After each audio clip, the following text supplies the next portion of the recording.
English wine, বাংলায় মদ, আর ড্যানিশে ভিন। অনেকের ধারণা যে এই ড্যানিশ শব্দ ভিন এটা থেকেই ইংরেজি শব্দ ওয়াইনের উৎপত্তি, কিন্তু কিছু ঐতিহাসিকদের মতে ড্যানিশ এবং ইংলিশ এই দুইটা শব্দ মানে ভিন এবং ওয়াইন এই দুইটা শব্দের উৎপত্তি হচ্ছে ল্যাটিন শব্দ ভিনাম থেকে, যেটার অর্থ ভালগার। ড্যানিশ শব্দ ভ্যান, যেটা ইংরেজি ফ্রেন্ড, অর্থাৎ ফ্রেন্ড ইকুয়াল টু ভ্যান, এবং এই ভ্যান শব্দটার উৎপত্তি ওয়াইন থেকে বা ভিন থেকে, অর্থাৎ যার সাথে আপনি মানে এটা প্রাচীন আমলের একটা প্রবাদ যে যার সাথে আপনি ওয়াইন খাচ্ছেন বা ভিন খাচ্ছেন সেই আপনার ভ্যান বা ফ্রেন্ড, জাস্ট প্রবাদ। এবং আরেকটা শব্দ যেটা এগুলোর সাথে সম্পর্ক নাই সেটা হচ্ছে ভ্যান, পানি বা ওয়াটার।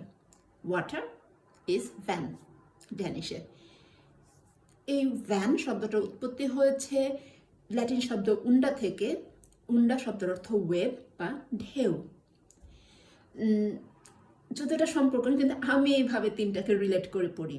ভিন হচ্ছে ওয়াইন, ভ্যান হচ্ছে বন্ধু, ভ্যান হচ্ছে পানি।